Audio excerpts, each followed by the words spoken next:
Hola, ¿qué tal? ¿Cómo estáis? Yo con un gran signo de interrogación y tengo que explicarme. Como ya lo estáis viendo en pantalla, Emilio Carrillo, ¿cómo estás, Emilio? ¿Qué tal, Aurelio? Pues muy contento de volver a compartir contigo en esta preciosa ventana de tú mismo. Le estaba comentando a los amigos que con un gran interrogante, y te lo comentaba antes también Ujú. de cámara, tenemos un tema para mí muy interesante, tremendamente interesante, porque me gusta bucear en temáticas con Emilio, le estoy hablando a los amigos, donde podamos sacar el jugo con gran riqueza a eh, hechos, a sucesos, a líneas argumentales desde el punto de vista espiritual, filosófico y demás, buscando la originalidad. ¿Por qué? Porque hay mensajes que están muy constituidos o aprendizajes que están muy enlatados, por decirlo de alguna manera, vienen muy metabolizados a esta altura de la historia de la humanidad, y de repente cae la idea de ¿por qué no hablar de los 10 mandamientos? Y cuento por qué. Los 10 mandamientos han regido desde alguna manera la civilización, especialmente occidental, por la tradición judeocristiana, desde esos miles de años hasta más o menos cuando decidimos pensar y dejar de creer. Lo digo muy sucintamente. Y claro, llegó la ilustración, llegó el desarrollo del conocimiento hasta la inteligencia artificial.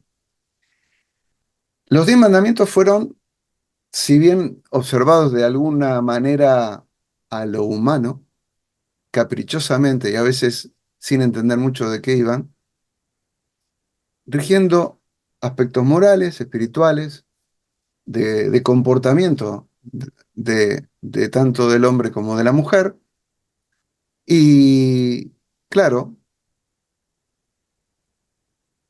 a esta altura del partido, luego de esa desaparición, porque muchas veces lo has dicho tú, Emilio, eh, hemos matado a Dios o ha muerto Dios o lo hemos sacado de escena, eh, han sido reemplazados por otros y no nos damos cuenta. Em, y especialmente ahora, en tiempos distópicos. ¿Habría algún reemplazo de esos 10 mandamientos de algún modo? Y esto lo quiero hablar con Emilio hoy. ¿Qué te parece, Emilio? Pues como todas tus propuestas, me parece digna de entrar en ella, de entrar en ella con atención y de entrar en ella con hondura. Todos los Cuan- temas que propones suelen tener este perfil, el perfil hondo, y por tanto encantado de compartirlo. Vamos a ver qué sale de todo esto. Más que nada me interesa porque de todas las leyes y los mandamientos bíblicos que aparecen tanto en la tradición judía como la cristiana, se dice que solo ellos y solo ellos, los mandamientos, fueron escritos con el dedo de Dios. Y esto no es baladí. Tienen cualidades propias que no se encuentran en otros ordenamientos provenientes de la divinidad. Y para entender un poquito esto,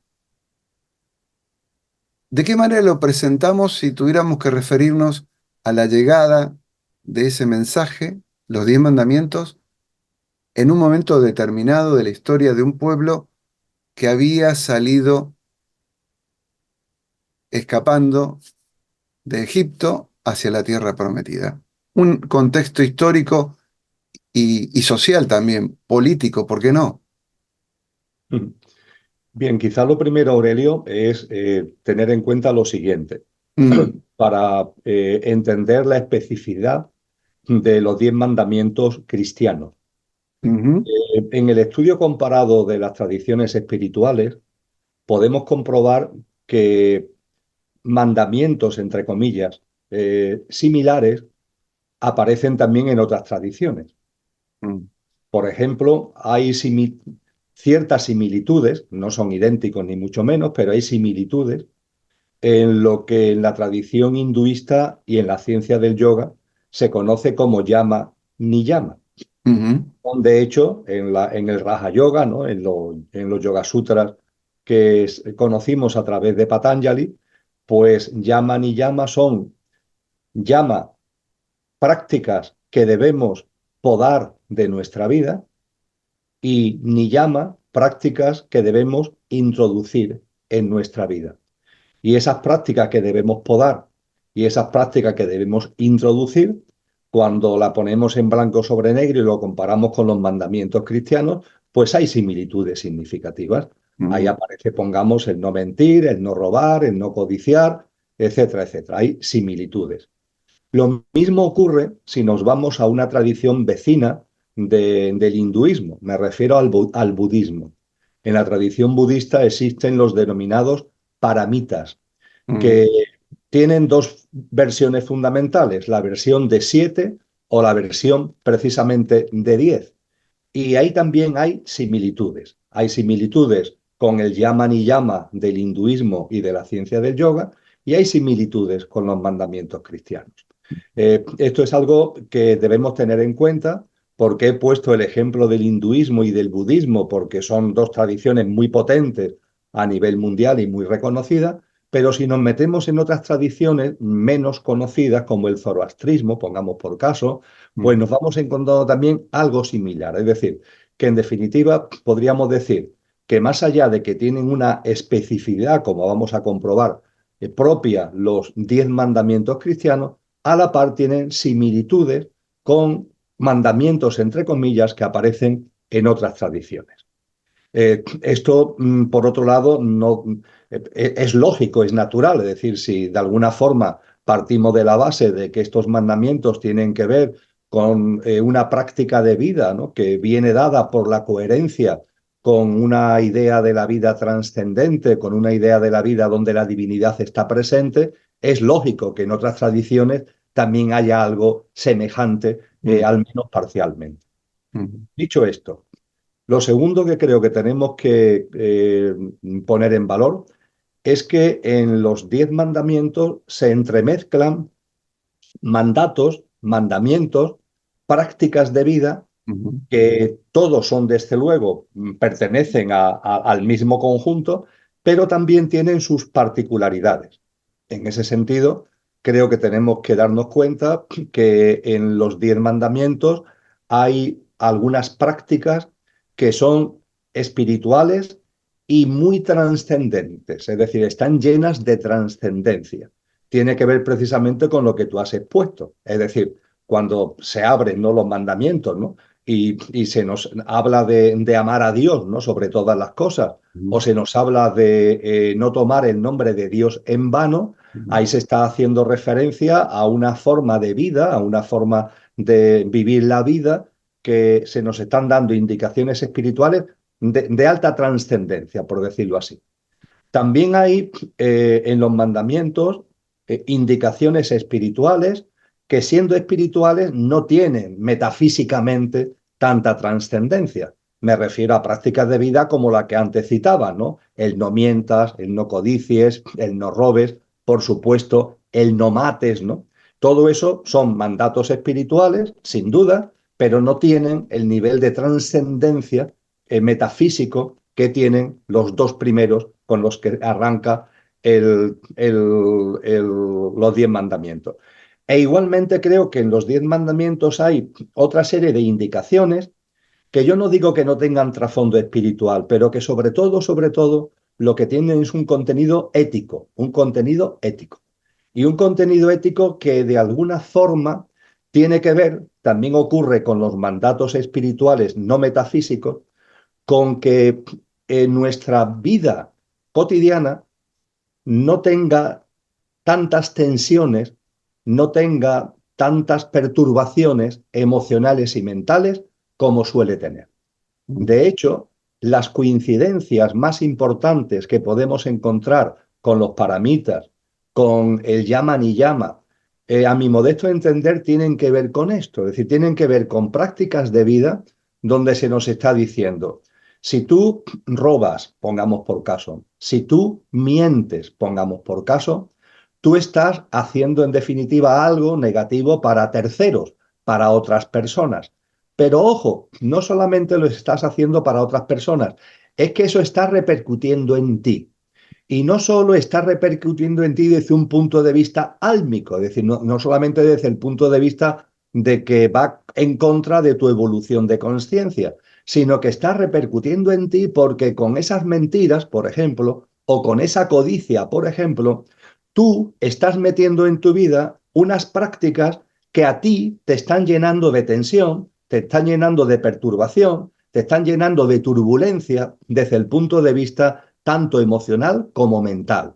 Y al meterte turbulencias en tu vida, eso sí que te está incidiendo porque te aparta del camino de la conciencia, porque esas turbulencias es como si las gafas de la conciencia las estuvieras llenando de rayones, de manchas, y no estás viendo la realidad, sino que tu visión de la realidad se está viendo ensombrecida, se está viendo nublada por los rayones, por las perturbaciones, por las turbulencias que tú mismo estás generando. Así que creo que en los mandamientos encontramos, hay que coger el bisturí, entre comillas, para saber diferenciar lo que son contenidos espirituales metafísicos, lo que son contenidos sin ningún tipo de vida espiritual, pero que no tienen ese nivel metafísico, y lo que son mandamientos que tienen un contenido muy ético, especialmente ético. No digo que no tengan contenido espiritual, pero tienen un elemento fundamentalmente ético y moral subyacente muy importante,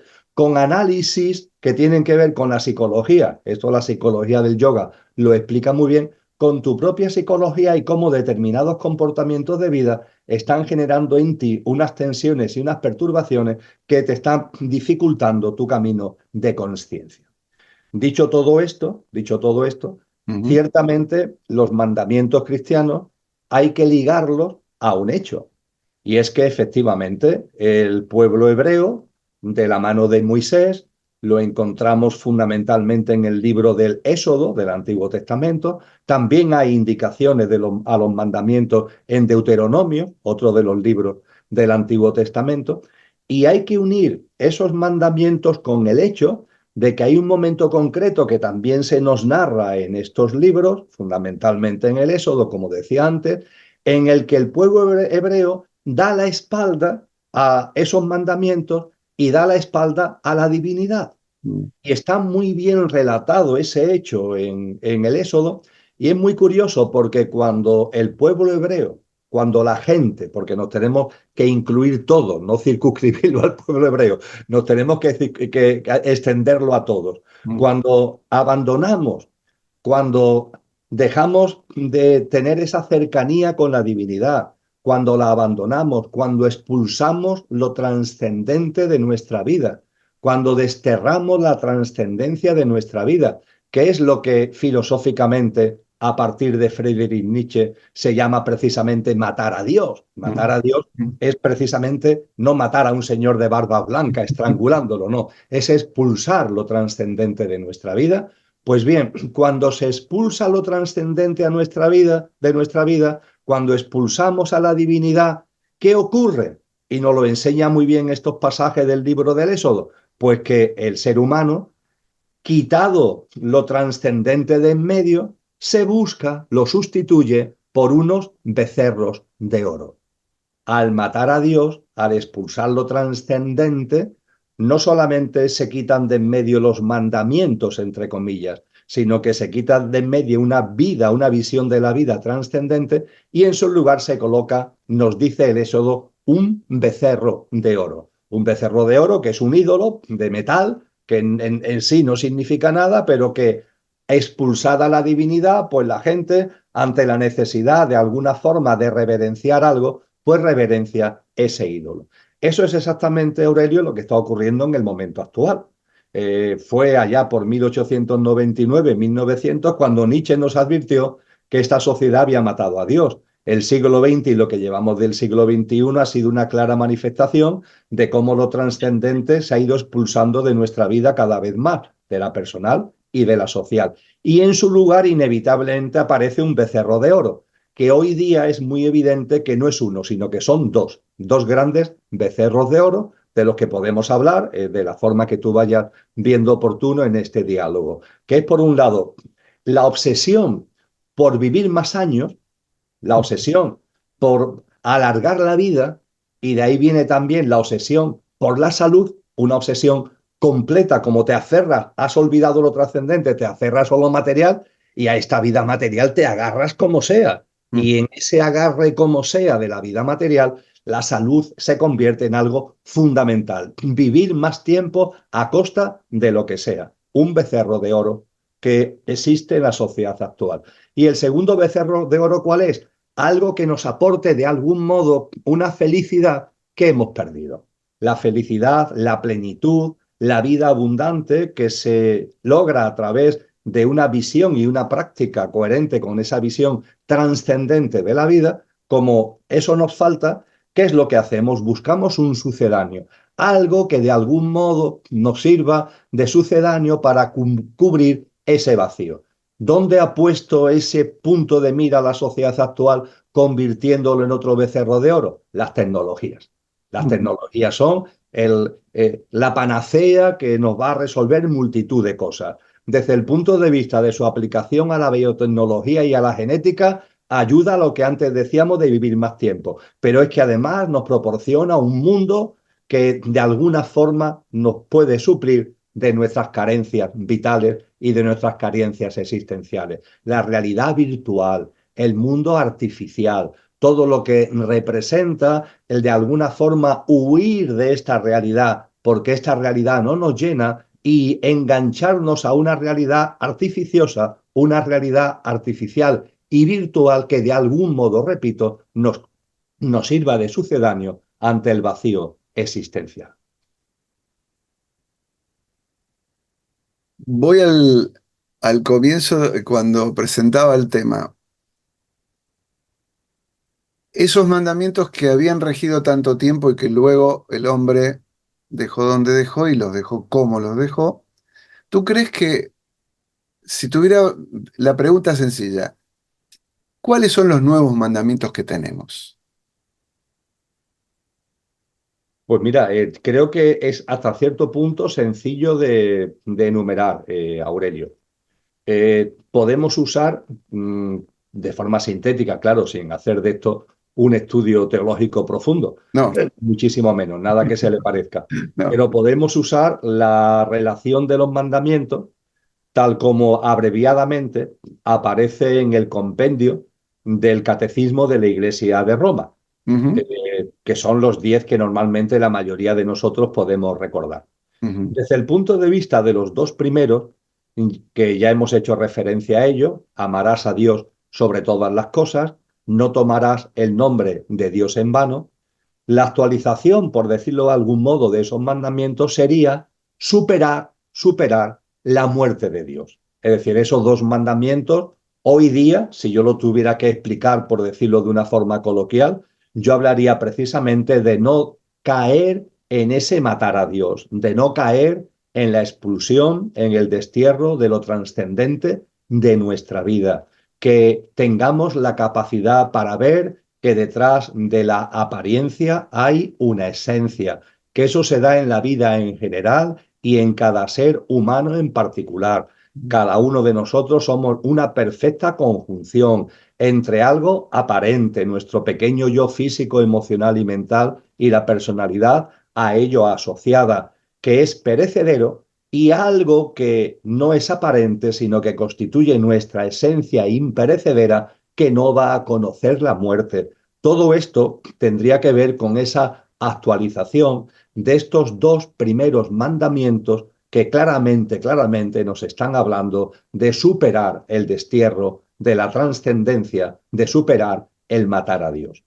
El tercer mandamiento, siguiendo el catecismo de la Iglesia de Roma, es santificarás las fiestas. ujú. Podríamos pensar que esto tiene también que ver con el no expulsión de lo trascendente, y ciertamente Por supuesto que sí. Está ligado en parte a lo que acabamos de comentar sobre tener una visión trascendente de la vida, la importancia de que eso esté, ese recuerdo de lo trascendente esté en nuestro día a día, hasta el punto incluso de que haya algunos días, pongamos por caso en la tradición occidental los domingos, en la tradición hebrea serían los sábados, ¿no? De que haya algún día donde especialmente, aunque lo trascendente debe impregnar nuestra cotidianidad diaria, pero que haya algún día, que son estos festivos, donde especialmente tengamos presente esa trascendencia y esa divinidad. Ciertamente este tercer mandamiento de santificarás la fiesta tiene que ver con esto.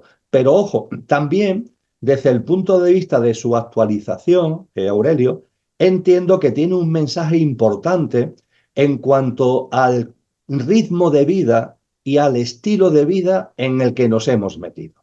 Un ritmo de vida y un estilo de vida que está basado en el culto a la velocidad, en todo es trepidante, siempre vamos corriendo de un lado a otro, siempre estamos sin tiempo y siempre, en definitiva, estamos estresados. E incluso llegan los fines de semana, incluso llegan los festivos, y es como si hubiera en nuestro interior un culto a la velocidad, como si se nos hubiera puesto un velocímetro que hace que ni incluso cuando estamos en descanso desde el punto de vista, por ejemplo, laboral, tengamos la capacidad de reposar y de tranquilizarnos. Es lo que estamos viendo, que llega un fin de semana, llegan esas festividades y la mayoría de la gente sale corriendo. Aviones para un lado, aviones para otros, coches para un sitio, coches para otro. Y yo con esto no estoy criticando, ni mucho menos, que cada cual haga lo que considere oportuno. Pero qué difícil es la reflexión de ese santificarán la fiesta aplicado no a algo tan trascendente, sino a nuestra cotidianidad. Qué difícil resulta que llegue un día festivo y tú te lo tomes para estar descansando, tranquilo, paseando, leyendo, reflexionando, haciendo algo que no sea ese ritmo trepidante continuo al que nos hemos acostumbrado y que finalmente nos lleva a una vida absolutamente estresada. Y desde ese punto de vista, incluso tú y yo tenemos unos años y muchas personas que nos pueden estar viendo también nos recordarán que cuando llegaba un domingo, por ejemplo, los horarios comerciales es que no existían, es decir, los comercios no abrían, vamos, salvo temas de extrema necesidad, no abrían los comercios. Esto poco a poco ha ido desapareciendo porque llega ese festivo y tenemos como la necesidad de algún modo de mantener ese ritmo al que nos hemos acostumbrado, estresado y estresante, que no somos capaces de evitar. El cuarto mandamiento habla de honrarás a tu padre y a tu madre. Este mandamiento por la Iglesia de Roma ha sido tradicionalmente muy mal interpretado y muy mal enseñado, porque se ha llevado a un extremo en donde se coloca a la familia como el máximo de la vida, vamos a llamarlo espiritual, la atención a la familia y la familia como tal. Cuando los mensajes de Jesús de Nazaret, las enseñanzas de Cristo Jesús, fueron clarísimas al respecto. Mi familia sois vosotros, le decía a las personas que estaban con él, que compartía con ellos sus pláticas, que seguían una forma de vida coherente con sus enseñanzas. Hay pasajes en los evangelios donde ahí está su madre, María, ni más ni menos, con lo que es evidente que había un amor muy profundo y se pone de manifiesto también en el Nuevo Testamento. Pero ojo, cuando María quiere hablar con Jesús y Jesús está hablándole a la gente y le dicen a Jesús, lo interrumpen, oye, de que tu madre quiere hablar contigo y tiene mucha urgencia en hacerlo, el que se lo transmite le dice, tu familia quiere hablar contigo. Y él contesta diciendo, mi familia sois vosotros. La Iglesia de Roma esto lo ha sacado mucho de contexto, honrarás a tu padre y a tu madre, para poner a la familia con una prioridad vital que Jesús nunca se la dio. Eso no significa que la familia no sea importante, que lo es espiritualmente hablando, pero la prioridad de la vida no es la familia, sino que, podemos decirlo así, en términos casi de los filósofos griegos, es la afinidad álmica, el encuentro de almas, que vamos de la mano avanzando por el camino de la conciencia. Por tanto, honrarás a tu padre y a tu madre. Lo primero a significar es que históricamente ha sido mal interpretado por la Iglesia de Roma. Y lo otro a significar es que, hablando de la actualización que tú comentas, Aurelio, estamos en un momento muy, muy significativo de la especie humana. Los datos oficiales ponen de manifiesto que el año 2023, que hemos cerrado hace poco, ha sido el primero en la historia de la humanidad en la que la tasa de fecundidad ha caído y Mm. la tasa de reposición es insuficiente. Es decir, que estamos abocados, si no hay cambios que no se prevén en el horizonte, para que toda la tendencia más lenta o en las últimas décadas, desde finales del siglo XIX, ha sido rapidísimo. Incremento demográfico ha llegado a un límite y lo que nos espera a partir de no muchos años es un declive poblacional. Y ese declive poblacional va a conllevar también el incremento de el porcentaje de la población de la parte de la pirámide de edad envejecida, entendiendo por envejecida personas con más de 65 años.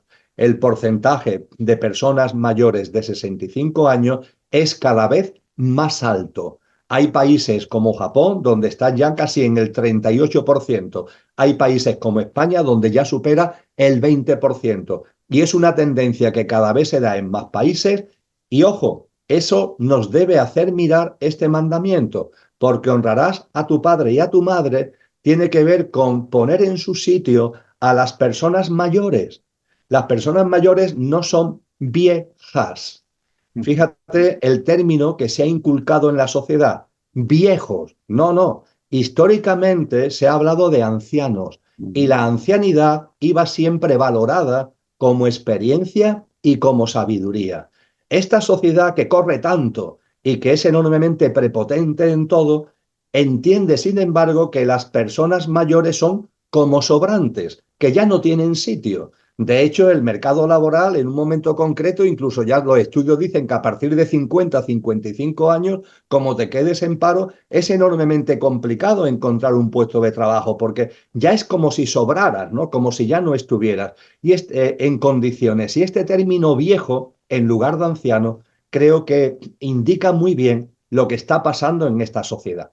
Pero ojo, es que esa población vieja es un porcentaje enormemente alto de la población, cada vez mayor, con lo cual es absolutamente imprescindible hacer un replanteamiento profundo. Y este honrarás a tu padre y a tu madre tiene que ver que honrarás, darás valor a la edad. La edad no es algo negativo, la edad es algo que aporta experiencia. Las personas mayores no tendrán otras facultades que se pierden con la edad, sin ningún tipo de duda, pero han ganado otras muchas cosas que pueden brindar y deberían brindar a la sociedad y la sociedad le debería brindar la posibilidad de que lo hicieran. Este mandamiento de honrarás a tu padre y a tu madre en esta época que a nivel mundial está avanzando enormemente el porcentaje de personas mayores, recupera un valor y tiene un valor especialmente significativo. Con relación al no matarás, que es el quinto mandamiento, ese mensaje de no matarás también ha sido mal interpretado normalmente no solamente por la Iglesia de Roma, sino por las iglesias, Aurelio, porque ese principio de no matarás es un principio que aparece también en las demás tradiciones. Fíjate, en la tradición oriental aparece ya en los Upanishads que tienen 800, son de 800 años, se calculan, antes de Cristo. Y en la tradición oriental tiene un nombre en sánscrito, en ese idioma tan sabio y tan antiguo, que es ahimsa. ¿Qué significa ahimsa? Sí, ahimsa significa no matarás. No, no, pero cuando te metes en ellos ya no es no matarás, es no dañarás, no causarás daño. Y no solamente no causarás daño, sino que no causarás daño a ninguna forma de vida. Yo estoy absolutamente convencido que Cristo Jesús, al hablar, perdón, la interpretación que daría Cristo Jesús a esos mandamientos que vienen del Antiguo Testamento, la explicación de Jesús en el Nuevo Testamento, si le preguntáramos, sería, no, si no se trata solamente de que no mates. Él habla con claridad, ojo con lo que haces con los pequeñuelos, y los pequeñuelos son todos los seres inocentes. Cuando hablamos de no matar, tenemos que entender el no daño. No daño entre nosotros. Y puede ser que no mates a otra persona, pero que estés dañando a otra persona. Dañamos a otra persona cuando intentamos imponer nuestro criterio. Dañamos a otra persona cuando nos enfadamos, cuando alguien no piensa como nosotros pensamos. Son ejemplos también de daño a otra persona. Y por supuesto, ese no daño, ese ahimsa que está ligado al mandamiento de no matarás, tiene también su aplicación al reino, a los reinos de la naturaleza y muy especialmente al reino animal, en el que hay muchos seres, la mayoría de los animales, que tienen sistema nervioso y tienen la misma capacidad de sentir placer y dolor que tenemos tú o que tienes tú o que tengo yo. Y además con la responsabilidad de que hace un tiempo se comía lo que se podía. En los tiempos de los que estamos hablando, del Éxodo, se comía lo que se tenía, de lo que se podía. En los tiempos actuales, no. En los tiempos actuales tenemos la mayoría, en el mundo occidental, desde luego es así, tenemos disponibilidad de nutrirnos de muchas formas. Y si me puedo nutrir de muchas formas, ¿por qué voy a hacerlo a través de alimentos que sé que se han obtenido del daño a otras formas de vida? Así que este no matarás, yo lo ligaría a la ahimsa, del no daño, y muy especialmente creo que tiene unas repercusiones desde el punto de vista de conciencia ahora mucho más elevadas, porque hoy tenemos un libre albedrío en materia alimentaria, una capacidad de elección en materia alimentaria que antes no teníamos. Desde el punto de vista de no cometerás actos impuros, esos actos impuros tienen que ver fundamentalmente, si acudimos a lo que son las interpretaciones mayoritarias que se han dado a los 10 mandamientos, tienen que ver con la sexualidad.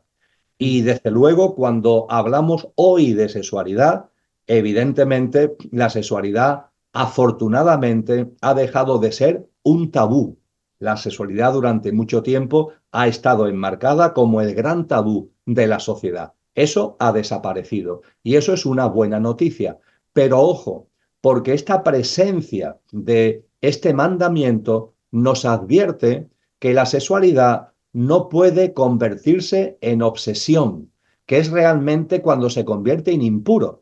Las relaciones sexuales no han sido ningún maestro ni maestra, por supuesto, Cristo Jesús no ha hecho alegato contra las relaciones sexuales, forman parte de la vida, forman parte de la naturaleza humana.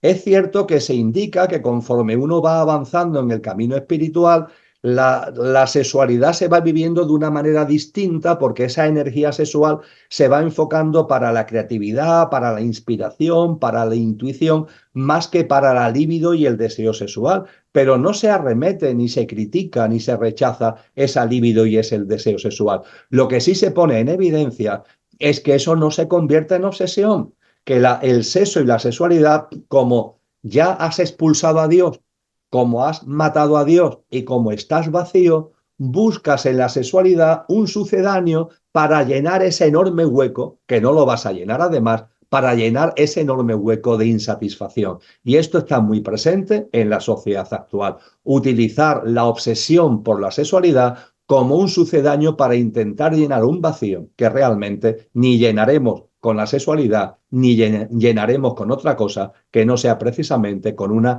percepción existencial, con una percepción trascendente de la vida.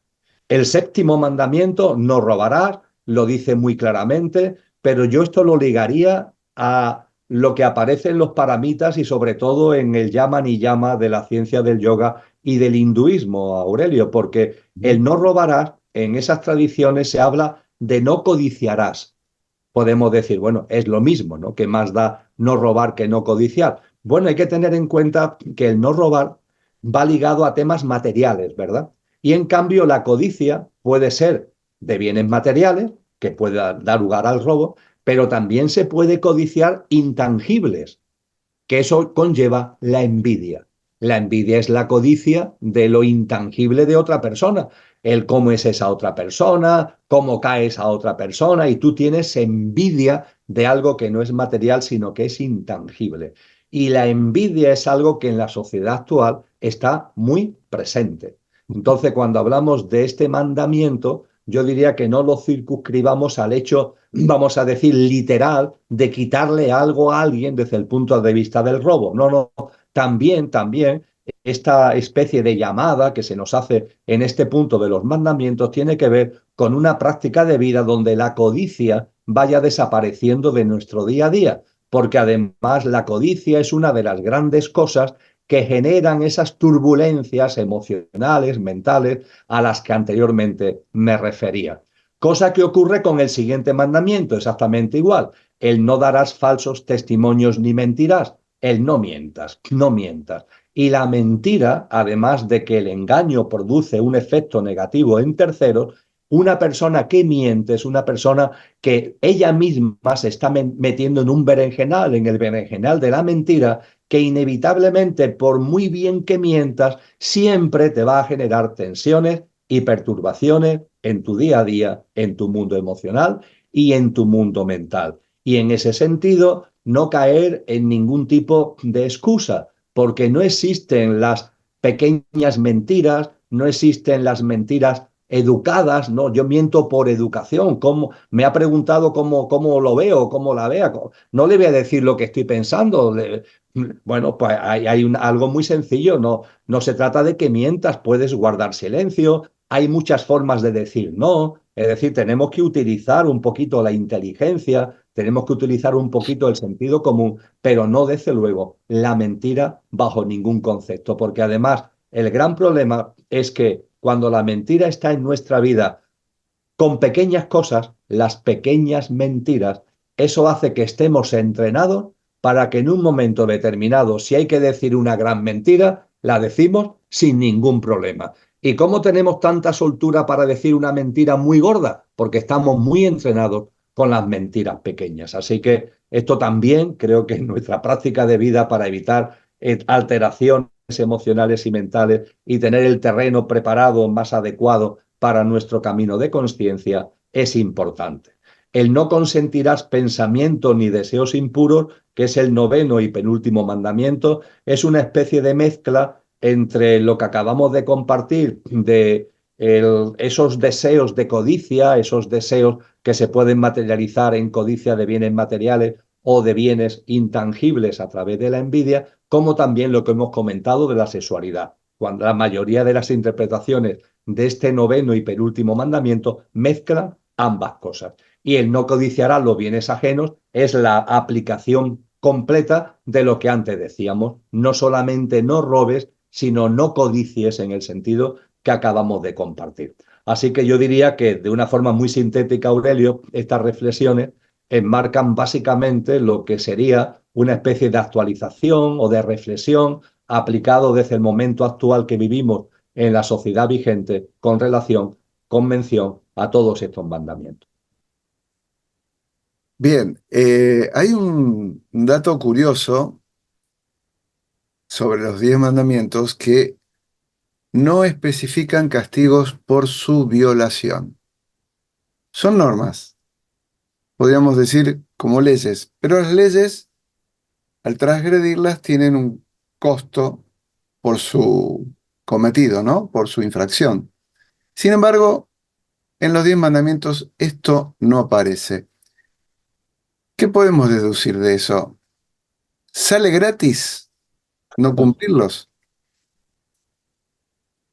Un tema importante, Aurelio.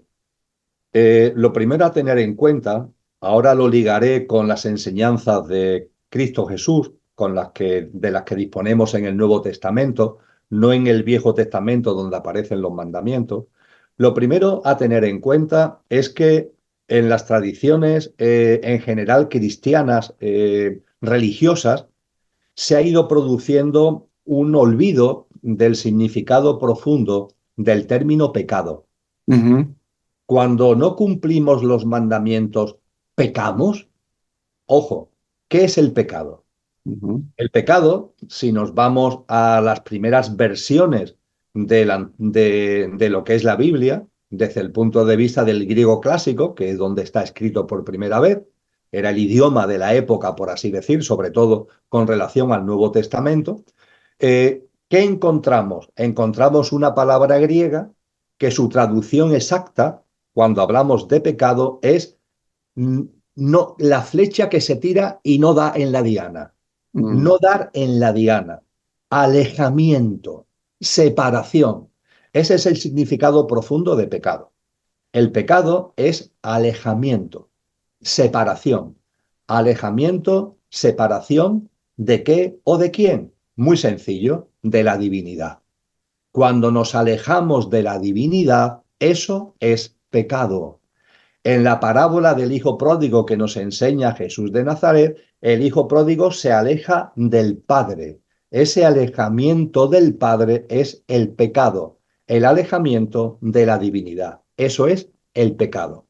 Podemos pensar, podemos argumentar que cuando una persona, su práctica de vida, se aleja de estos mandamientos, indirectamente se está alejando de Dios. Perfecto, es una argumentación que merece la pena tener en cuenta. Pero ojo, ojo, el término pecado tiene una aplicación directa, no indirecta, al alejamiento de la divinidad. Podríamos decir en ese sentido que el término pecado fundamentalmente es el matar a Dios, es decir, el alejarnos de Dios tanto que lo trascendente es expulsado y desterrado de nuestra vida en el sentido que acabamos de compartir.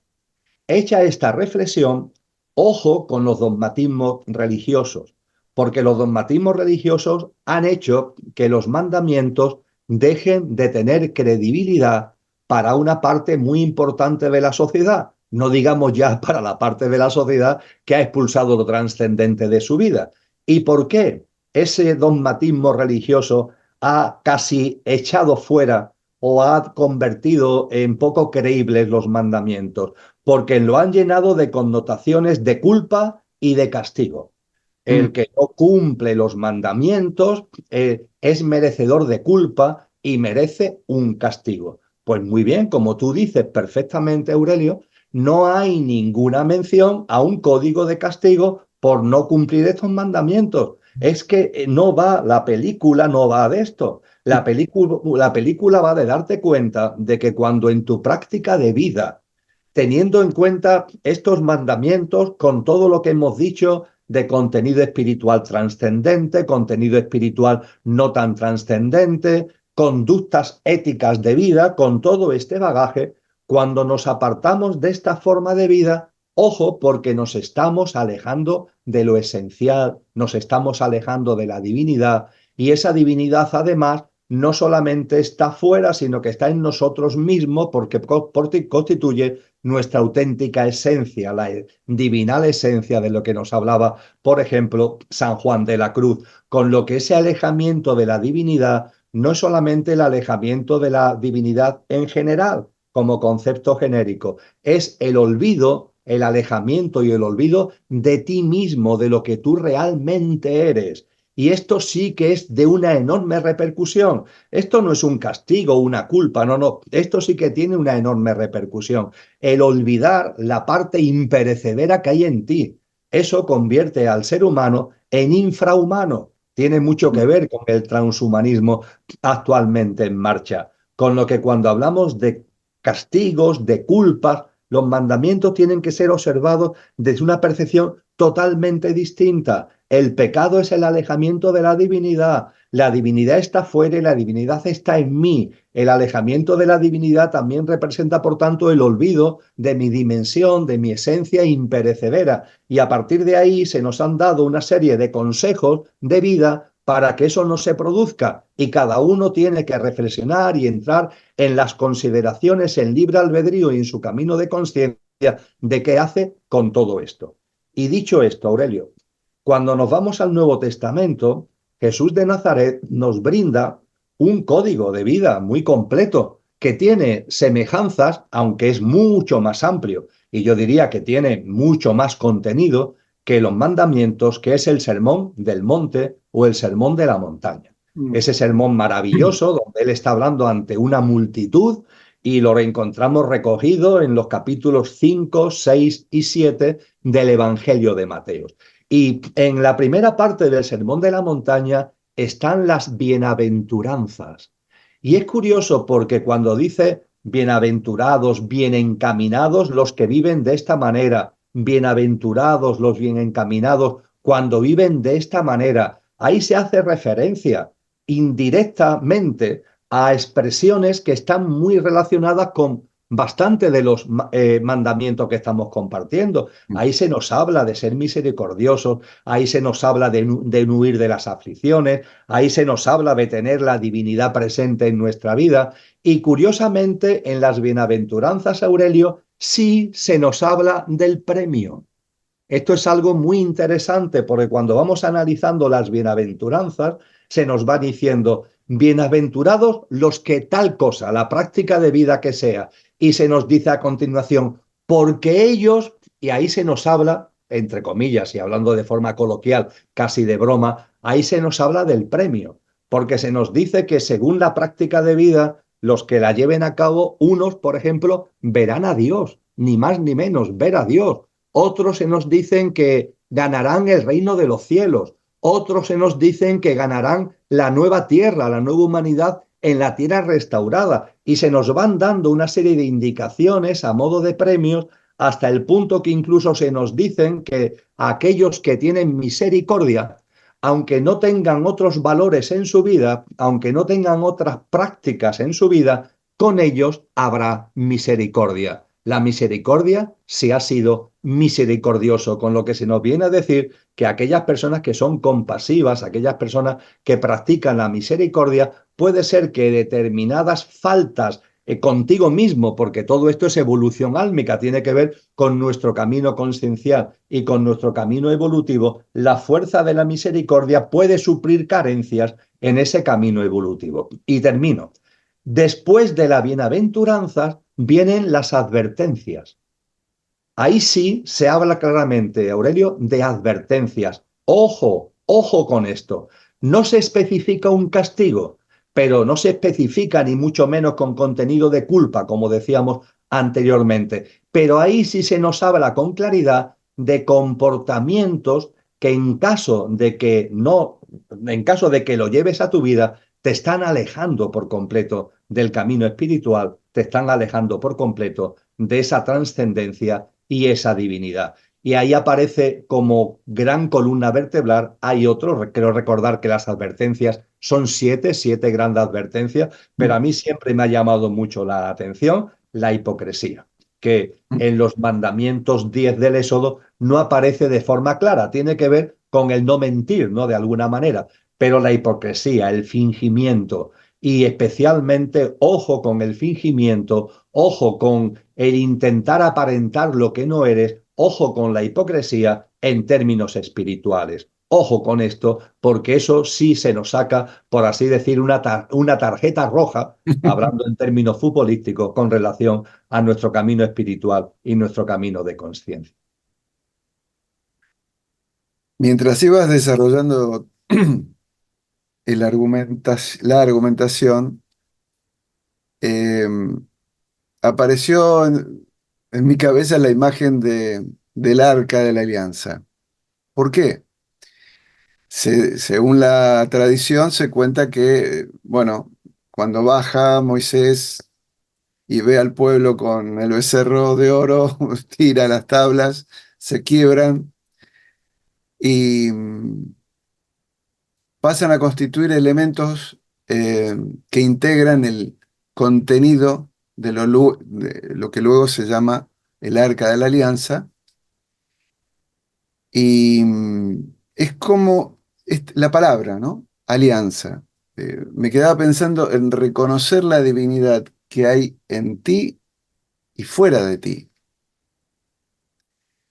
Es como que los mandamientos de alguna manera, y actualizados como bien lo has dicho, nos recuerdan que si bien podemos olvidar que por la fragmentación, en algún momento nos disociamos, nos separamos, lo olvidamos a Dios, Él siempre está dispuesto a tender la mano, ¿no? Es un puente entre tú y la divinidad, que en realidad constituimos la divinidad, somos la divinidad. Recordarlo, la alianza en términos de recuerdo. Qué bueno sería volver a repetir una alianza como humanidad. Aquí estamos, somos parte, somos uno. Escuchándote, Aurelio, aparte de estar radicalmente, es decir, desde la raíz, de acuerdo con lo que acabas de compartir, se me vienen a la cabeza dos cosas fundamentalmente. Por un lado, Cristo Jesús nos habla de una nueva alianza, nos habla de un nuevo pacto. Mm, Es decir, Cristo Jesús marca claramente una diferencia entre el Antiguo Testamento y el Nuevo Testamento. Ha quedado de alguna forma de manifiesto con la propia visión de los mandamientos que hemos compartido hasta ahora. ujú, Pero es que además, utilizando el término que tú has usado, él además nos habla de una nueva alianza. ujú, Y esa nueva alianza es muy importante tenerlo en cuenta, porque en el Viejo Testamento hay que tener en cuenta que son libros que fueron escritos durante muchos siglos. ujú, Eh, Hay distintos estudios con relación a ello, no ujú, hay un consenso absoluto, ujú, pero se entiende que los más antiguos, que son los primeros, ¿no? Lo que en el lenguaje hebreo es la Torá, los 5 primeros libros, el Génesis, los que hemos citado de Deuteronomio y Éxodo, por ejemplo, se consideran que tienen 900, casi 1000 años, 800 años antes de Cristo, antes de Cristo. Y hay, sin embargo, otros libros del Viejo Testamento que son más recientes, más cercanos a Cristo, a la presencia de Cristo. Es decir, lo que quiero decir con esto es que el Viejo Testamento fue escrito a lo largo de ujú, muchos siglos donde además el pueblo de Israel sufrió muchas vicisitudes, ujú, porque estuvo, por ejemplo, siglos de esclavitud, y la esclavitud fue llevarlo a otros sitios, a sitios muy lejanos, Egipto, Babilonia, donde sus culturas, la egipcia, la babilonia, se mezclaron con la cultura hebrea. Y en los textos del Antiguo Testamento podemos percibir esta mezcolanza, donde aparecen tradiciones que podíamos llamarlas son puramente hebreas, pero mezcladas con otra serie de cuestiones que vienen tanto de la antigua Babilonia, del antiguo Egipto, etc. Cuando llega Jesús de Nazaret, Jesús nos dice, os traigo una nueva alianza. ujú, Y esa nueva alianza descarta por completo el castigo y la connotación de culpa. Y ujú, es un mensaje claramente de amor. Es un mensaje lleno y absolutamente de amor. Por eso precisamente, recuerdo, como si lo estuviera leyendo, recuerdo que los fariseos, es decir, los fariseos, hoy fariseos son los hipócritas, no es un sinónimo de hipócrita. Los fariseos en aquel momento eran los ujú, sacerdotes de la jerarquía eclesiástica hebrea, ¿no? Que ujú, estaban en oposición, todos o la mayoría de ellos estaban en total oposición a Jesús de Nazaret. Y nos dice, creo recordar que también es el Evangelio de Mateo, que los fariseos, como para ponerlo a prueba, como para pillarlo de alguna forma a Jesús, hay uno de ellos que presumía de ser doctor de la ley y que le pregunta, bueno, Rabí, le dice a Jesús, ¿cuál es el mandamiento más grande?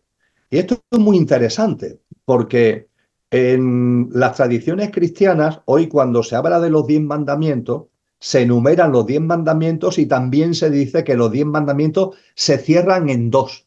Y ujú, nos hablan de 2 mandamientos que cierran a los 10. Esos 2 mandamientos no es que cierren a los 10.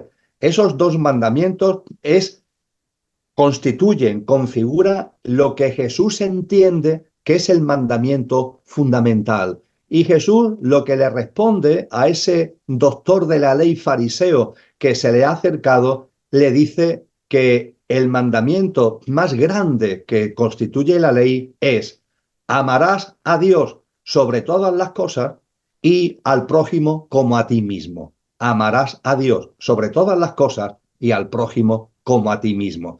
Lo dice de una forma más extendida, yo lo estoy resumiendo mucho en lo que estoy memorizando ahora, pero es la respuesta que le da Jesús a ese fariseo doctor de la ley. ¿Que cuál es el mandamiento más grande? Sin ningún tipo de duda, amarás a Dios sobre todas las cosas y al prójimo como a ti mismo. Es un mensaje de amor, un mensaje de amor que además, en el caso de sus discípulos, es decir, en el caso de los que de verdad, de una forma más directa, quieran seguir su camino, él lo enfatiza todavía más, porque él cuando estaba hablando con sus discípulos le dice literalmente que os doy un nuevo mandamiento, os doy un nuevo mandamiento, y ese nuevo mandamiento es que os améis los unos a los otros como yo os he amado y también los unos a los otros. Fíjate que en esta respuesta que da Jesús al fariseo que le pregunta cuál es el mandamiento más importante, y en el nuevo mandamiento que él literalmente le da a sus discípulos, todo se expresa en clave de amor. Efectivamente, un amor a la divinidad, un amor a Dios, la vida que tiene un contexto y un constituyente trascendente, donde no se mata a Dios, sino todo lo contrario, y donde recordamos además que esa divinidad no está, no me cansaré de repetirlo, solamente fuera, que lo está, sino que está también en nosotros, con lo que a la hora de tener en cuenta ese amor a Dios, tenemos también que mirar lo que somos y poner en valor nuestra esencia divinal. Y de ahí precisamente la correlación. Amarás a Dios sobre todas las cosas y al prójimo como a ti mismo. No hace falta ser un experto lingüista para entender el profundo mensaje que esto tiene. Amarás al prójimo como a ti mismo. Es decir, como a ti mismo te ames cero, al prójimo lo amas cero. Tu ego, tu mundo de ficción, tu mundo mental puede pensar lo contrario. No te amas a ti mismo, pero amo mucho al prójimo. Eso es un imposible. Si no te amas a ti mismo, no puedes amar al prójimo. Pero claro, cuando Cristo Jesús nos habla del amor a uno mismo, no se está refiriendo a nuestro pequeño yo, se está refiriendo a nuestro ser verdadero. No se está refiriendo, Aurelio, a nuestra apariencia perecedera, se está refiriendo a nuestra esencia imperecedera. Amarse a uno mismo significa recordar, significa poner en valor y significa vivir en coherencia con lo que realmente somos. Esa divinidad que atesoramos, que se haga presente cada vez más en nuestro camino de conciencia, en nuestra senda espiritual, que se haga presente cada vez más en nuestra vida. Eso es amar a uno mismo. Y claro, entonces se entiende muy bien, ¿tú qué le vas a dar al prójimo? El amor al prójimo. ¿Tú qué le vas a dar al prójimo si no te amas a ti mismo? Si tú vives aferrado a tu pequeño yo, a tu mundo de egoísmo, a tu mundo egocéntrico, a tu mundo de materialismo, ¿qué le puedes dar al prójimo? Anda, olvídate, no te autoengañes. Tú al prójimo no le puedes dar nada porque no te amas a ti mismo. Si te amas a ti mismo, es decir, si recuerdas tu esencia divina, si procuras en tu día a día ir avanzando en que esto se haga presente con una coherencia en tu vida, entonces sí está en condiciones de darle al otro, de amar al prójimo y de proporcionar al otro cosas que de verdad valga la pena. Si no, lo único que le vas a dar son tu visión miope de la vida, egoica, egocéntrica y materialista. Y es muy importante, creo, esta especie de colofón, ¿no? Porque esto está sacado ya del mensaje directo de Cristo Jesús y esto tiene que ver directamente con la nueva alianza. Aurelio. Esto es la nueva alianza. La nueva alianza destierra también por completo la idea de un Dios castigador, ¿no? Que aparece en el Viejo Testamento, la idea de un Dios que se pone a favor de uno, incluso en conflictos bélicos, ¿no? Y en contra de otro. Todo eso queda desterrado. Eso forma parte de una visión antigua, por así decir, y la nueva visión que nos aporta Jesús de Nazaret es la nueva alianza, y esa nueva alianza, la clave que todo lo impregna, creo que ha quedado claro, ¿no? Con las palabras suyas que hemos sacado a colación, es el amor. Mira, dijiste la palabra colofón y digo, llegamos al colofón, lo has puesto tú, porque, bueno, vas a venir a Valencia pronto. Vas a estar aquí entre nosotros, con nosotros, el 13 de abril, que es un sábado, y el título de la conferencia, vaya o casualidad con todo lo que has dicho tú. ¿Por qué tenemos una naturaleza divina? ¿Cómo ponerla en práctica para transformar nuestra vida? Más casual, imposible. Casual. Ciertamente, Aurelio, como estamos en una sociedad que mata a Dios, es enormemente importante hablar de la divinidad, que efectivamente es lo que haremos el 13 de abril, ¿no? El sábado 13 de abril, en Valencia, hablar de la divinidad. Pero obviamente no vamos a hablar de la divinidad solamente, que lo haremos, desde un punto de vista metafísico, es decir, explicar qué es eso de la divinidad, explicar, ¿no?, cómo la divinidad se plasma en lo que es el universo, en la existencia y en la vida. Eso tendremos ocasión de verlo, pero todo ello con un contexto enormemente práctico, como hemos intentado también en este encuentro. Hay que buscar el efecto práctico, la repercusión práctica en nuestra vida. Y la repercusión práctica de recordar la divinidad que es y la divinidad que somos, también me recuerda a mí lo del Arca de la Alianza, porque mira que hay historias y requete historias sobre los poderes del Arca de la Alianza, sobre si podía ser un objeto, dicen algunos incluso extraterrestre, sobre si que los nazis estuvieron detrás del Arca de la Alianza porque el poder que tiene es inmenso y podía decantar la guerra a favor del nazismo. Mira que hay historias y requete historias con relación a esto. Pero claro, todas estas historias y requete historias tienen que ver con una sociedad que ha matado a Dios, porque la alianza, a la expresión alianza a partir de Cristo Jesús, tenemos que entenderla como el recuerdo y la práctica de nuestra divinidad, y cuando eso se pone en práctica, nuestra vida se transforma. Y ese es un poder inconmensurable. Cualquier poder materialista que podamos de alguna forma relacionar con el Arca de la Alianza se queda en poca cosa, se queda en peccata minuta en comparación con la transformación que en nosotros se produce y la práctica de vida que ello conlleva, los efectos que tiene de ver la vida de una forma radicalmente distinta. Y de eso, precisamente, de esa práctica de vida, hablaremos en el encuentro de Valencia hasta el punto de que intentaremos llegar, a ver si lo conseguimos entre todos, ¿no?, entre lo que allí vayamos generando en ese compartir de alma, a la comprensión de que cuando vamos descubriendo y poniendo en valor de la divinidad que atesoramos, que está fuera, pero que está en nosotros y que es nuestro mayor tesoro, podemos llegar a un momento culminante en el que veamos a Dios en todas las cosas y veamos todas las cosas con los ojos de Dios, que son los ojos de nuestro verdadero ser. Este será el camino que haremos ahí y creo que tendremos experiencia de hacer unos compartires entre todos los que allí, insisto, hagamos el encuentro de alma que nos llenará de paz, nos llenará de armonía y también nos abrirá nuevos prismas desde el punto de vista de nuestra práctica de vida.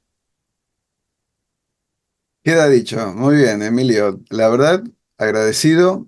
Me has ayudado a abrir un poco más el campo de visión, de observación, de análisis de estos mandamientos que nos vienen de la noche de los tiempos, por decirlo de alguna manera, pero que luego toman otra dimensión y a través de la llegada de Jesús de Nazaret también encuentran absolutamente otra perspectiva, otra dimensión y una llegada a la vida concreta de cada uno de nosotros.